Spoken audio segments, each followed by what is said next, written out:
Good morning. It's Sunday morning, and today we're going to some breweries. I'm glad that we did Monticello on a Saturday because it's a yucky day out there. Rainy, cold, drizzly.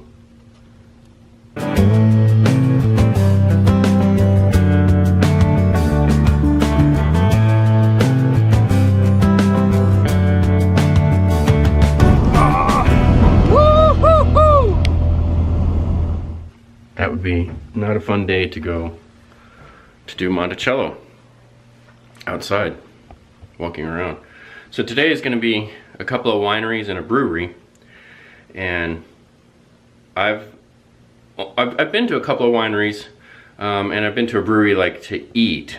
So I'm hoping that I can gain some taste and see what it's all about, that kind of thing. I've never really liked beer. I've never found a beer that I liked. I've tried a bunch of them.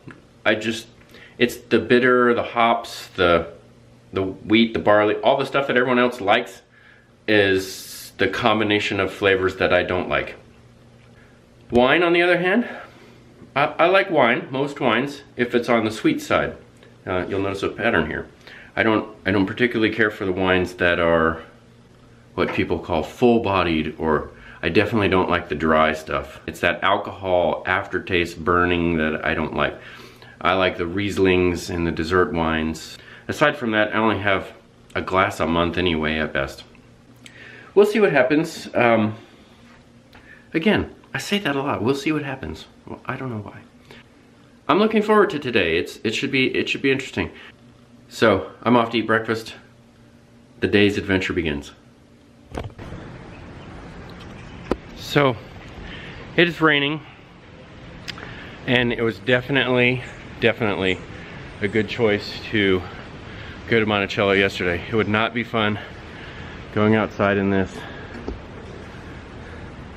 I'm glad we went to Monticello yesterday. Even though it was overcast and it was a little cold, it wasn't raining. So that's a good thing. Okay, so here we are. We're on the bus getting ready to go to places where you can get inebriated if you want to.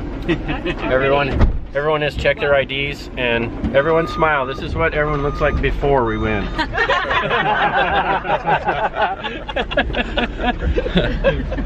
So, looking forward to have a great time. Here we go.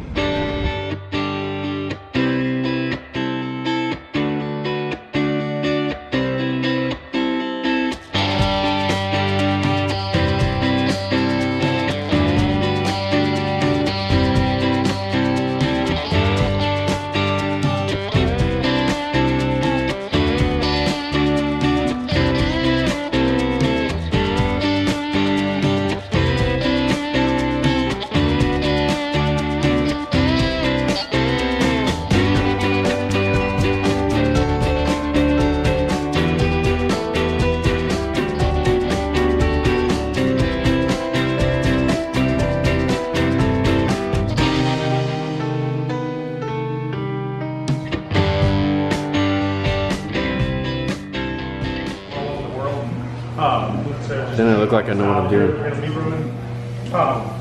So the base malt though is the majority. And what is this one? Coffee? Something like that would have mostly this and maybe 10% this. So that'll give it kind of pop your head in here and see there's a very fine mesh. So the water is going here, getting all the sugars off that. The grain itself will stay above that level. And just scoop that out and you got the filter to pop over here. You'll all watch it on YouTube later. Okay, awesome. It'll be a start. So, doing a wet hop beer, that would be actually taken right off the vines. And so when we harvest, we do a wet hop addition of 21 years each year. So not a whole lot of room we do that. Just take it right from the vine and put it right out to the tanks.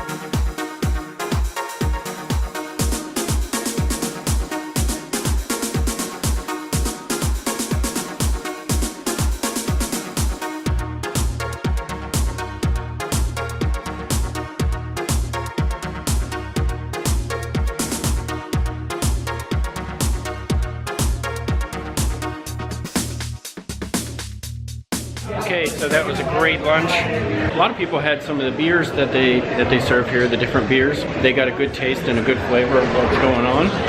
I'm not a beer drinker, so of course I didn't spend the money on that. But it was still kind of cool to see the brewery in the back there and still get to see the vision or the way that it's done and the science behind it and all that kind of stuff. It's really a cool science. So if you get a chance to go to one of these things, even if you don't drink, it's really cool to go and check it out to see how things are made. This particular place had really great food. It's called Blue Mountain Brewery, and they had really good food, and from what I understand from the guys, they have really good beer.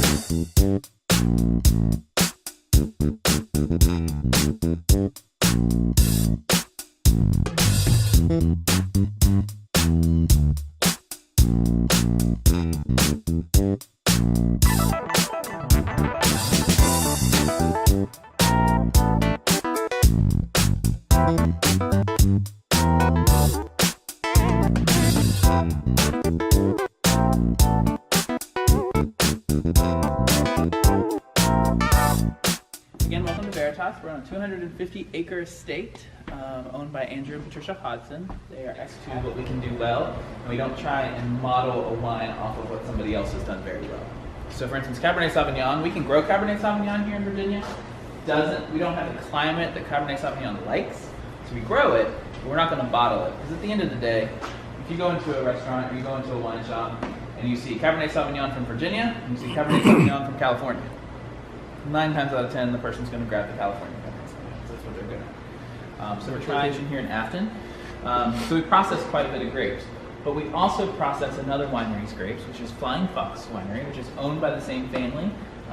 Andrew and Patricia, the parents, are the ones that own Veritas, but their children help run and operate it. Those 3 children also own Flying Fox Winery, so it's their own venture that they're doing. Really great stuff down there. If you ever get a chance to go, it's 5-6 minutes away.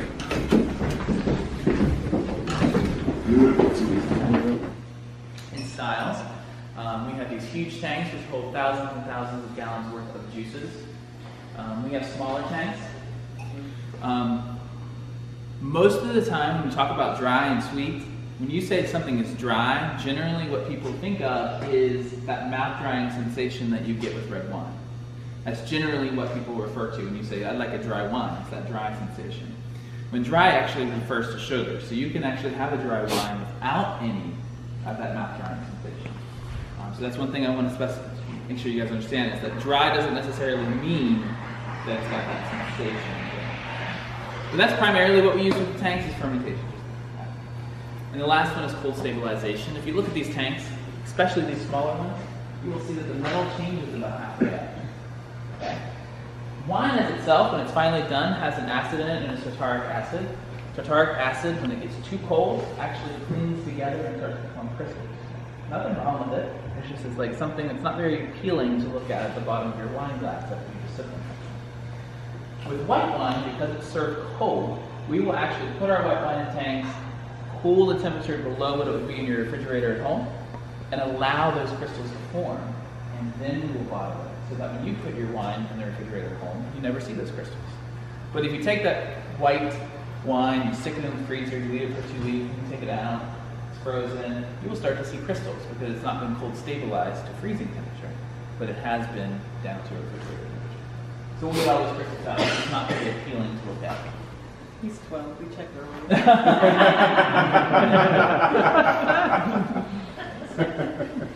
Hey, run with that for as many years as you can. Sure. So this is a very crisp wine. Sauvignon Blanc actually is not a fan of Virginia climate because the grapes grow very close together. So any kind of moisture, and we have such humid summer weather, moisture can get in between the grapes, and it actually can rot out on the grape itself if it's not dried out. So we have to dedicate some time to this to make sure the moisture is out of it. We're lucky we've got the breeze from the Blue Ridge Mountains that constantly is flowing here. But it's highly acidic.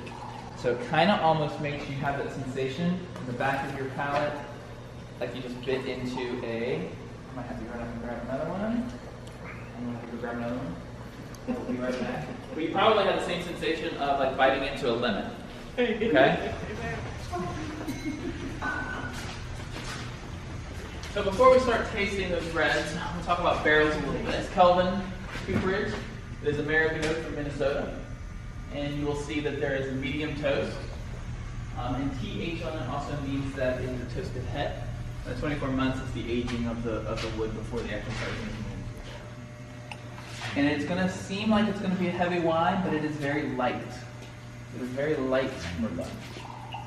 Has a very soft tannic structure. Remember, tannins are that mouth drying sensation that you get. So with it being so rainy in 2018, what were you able to get out of your crop? Oh, and we were able to get everything. The rain throughout the summer and throughout the growing season was problematic, but we were still able to get crop. The issue that we ran into is that back in May of 2018, we had 30 days straight of rain, and that is when our flowers are opening up, and the pollen came out, and it was washed all away, so we had very poor fruit set. So we didn't have as much fruit. The vines will actually soak up all of that water, and then the grapes will explode on the vine. Yep. We just did a case. So we. So, Bostrocyte? Anyway. Yeah, so Quit talking about school and work. Holy cow. most of the people We're drinking, it's okay. of the wineries actually picked grapes early in preparation. Did they make a sausage? Did they? Stop it. When we pick grapes early, we don't pick them at the sugar content that we would like. Yeah, but you drink. Yeah.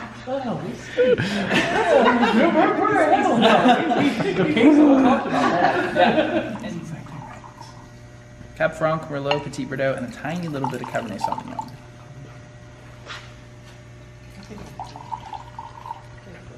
You'll notice the tannic structure on this one's a little heavy. Yeah, right. Oh yeah, that's the way. For the rest of it. You do not like tannic. We have two types of wine in our house, white and very sweet, all the way to port, thank you. And that's the stuff I like, and my wife would like this stuff. At least you don't have cherry wine. I don't.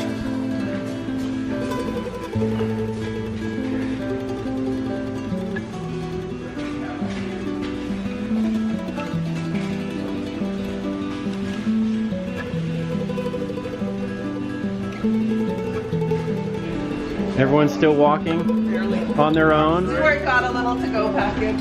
That's good. Everyone's still walking on their own. All right. So leaving. Can't see it. So as it turns out, I didn't need to do the recording of the last winery because it was just a wine tasting that they had us set up for, which was all well and good because I ran out of battery. So note to self, get some more batteries so I can do longer days while I'm out. Had a lot of fun today.